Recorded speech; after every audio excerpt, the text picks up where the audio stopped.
సంబంధించి రాష్ట్ర ప్రభుత్వ ముఖ్యమంత్రిగా మంత్రులుగా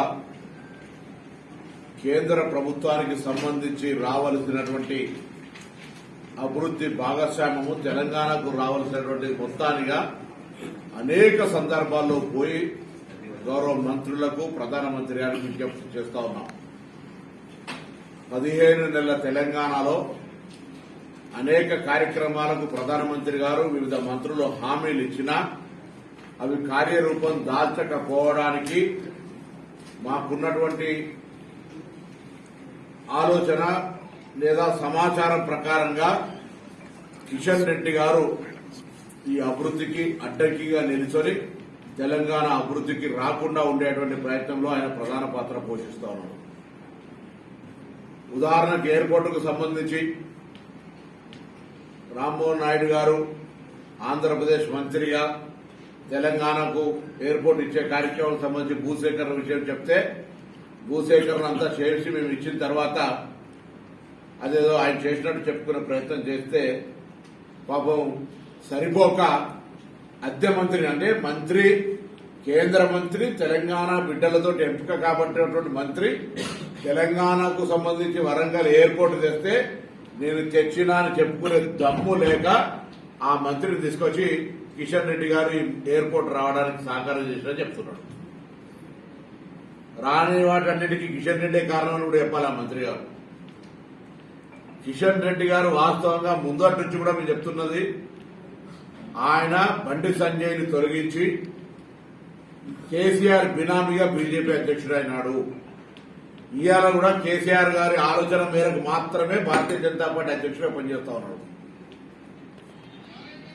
భారతీయ జనతా పార్టీ నాయకుడిగా తెలంగాణ నుంచి ప్రాతినిధ్యం వహిస్తున్న మంత్రిగా గతంలో పురావస్తు శాఖ కల్చరల్ మినిస్టర్ టూరిజం మినిస్టర్ గా ఉండే హైదరాబాద్ కేంద్రము పురావస్తు శాఖలకు సంబంధించి కల్చరల్ కేంద్రాలకు సంబంధించి హైదరాబాద్ ఒక కేంద్రం ఆయన రిప్రజెంట్ చేస్తున్న హైదరాబాద్ కు సంబంధించి కూడా ఏం నిధులు తీసుకురాలే. ఇవాళ కూడా కిషన్ రెడ్డి గారు తెలంగాణకు రావాల్సిన ప్రాజెక్టులకు సంబంధించి ముఖ్యమంత్రి గారు ఆరోపణ చేసినట్టుగా మీరు నిజంగా అడ్డుకోనట్టయితే ఆ ప్రాజెక్టులు ఎందుకు కార్యరూపం దాలుస్తలేవు? గతంలో కేంద్ర మంత్రులు ప్రధానమంత్రి గారు ఒప్పుకున్నటువంటి అన్ని మిగతా కార్యక్రమాలకు సంబంధించి మీ అలసత్వము మీ యొక్క ఆక్రోశం వల్ల అయ్యో నేను తేలేకపోతే ఇప్పుడు వీళ్ళెట్లా చేసుకుంటారు, రేవంత్ రెడ్డి గారు ఆయనలో అభివృద్ధి ఎట్లయితుంది, కేసీఆర్ ఆయనలో గాంధీ అనేటువంటి అక్రోశ్ తోటి మీరు తెలంగాణకు రావాల్సిన అభివృద్ధి కోసం కొట్లాడాల్సినటువంటి కేంద్ర మంత్రి బాధ్యతను వదిలిపెట్టి వారికి అడ్డంకు తగ్గుతారు. నేను అడుగుతాను ఇలా ఎయిర్పోర్టుకు సంబంధించి కిషన్ రెడ్డి గారు ఎన్నడైనా కేంద్ర మంత్రిగా ఎయిర్పోర్టు కావాలని ఒక లెటర్ అయినా రాసినాడా అని అడుగుతూ ఉన్నాం.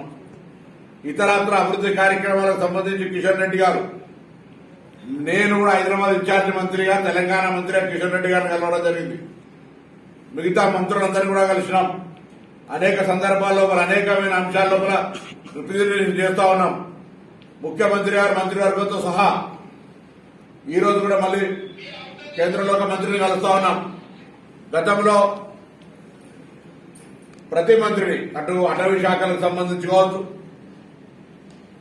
అర్బన్ డెవలప్మెంట్ కావచ్చు, ఇతరాతర అన్ని ప్రతి డెవలప్మెంట్ ప్రతి మినిస్టర్ని కలిసి ట్రాన్స్పోర్ట్ మినిస్టర్ గడ్కరీ గారిని కావచ్చు ఇట్లా ప్రతి ఒక్కరిని కలిసి అనేక రకాల అభివృద్ధి ప్రపోజల్స్ ఇచ్చాం. ఇది ఏం కిషన్ రెడ్డి గారు సొంత దేవుడికి అడుగుతలేదు. తెలంగాణ ప్రభుత్వం తెలంగాణ ప్రజలు బిచ్చగాళ్ళు కాదు ఏదో కిషన్ రెడ్డిని అయ్యా ఇవ్వమని అడగడానికి. ఇది హక్కు, తెలంగాణ ప్రజల హక్కు. తెలంగాణలో కేంద్ర మంత్రిగా కిషన్ రెడ్డి గారు బాధ్యత. తెలంగాణ బిడ్డగా నిజంగా ఒకవేళ మీ డిఎన్ఏ తెలంగాణ రక్తం అయితే తెలంగాణ అభివృద్ధి కోసం గట్టిగా ప్రధానమంత్రిని తీసుకోబో ఒక డెలిగేషన్. తమిళనాడులో సొంత రాష్ట్రంలో అనేక రాజకీయాలు చేస్తారు. ఢిల్లీకి అయినప్పుడు అన్ని రాజకీయ పార్టీలు ఒక్కడికైనా పోయి కేంద్రంలో ఒత్తిడి చేసి నిధులు తీసుకొస్తారు. ఇక్కడ కిషన్ రెడ్డి గారు ఎప్పుడైనా రాష్ట్ర ముఖ్యమంత్రి గారు తీసుకొని లేదా ప్రతినిధి బృందంగా ఈ రాష్ట్రానికి ప్రయోజనాలు లేని ప్రధానమంత్రి గారు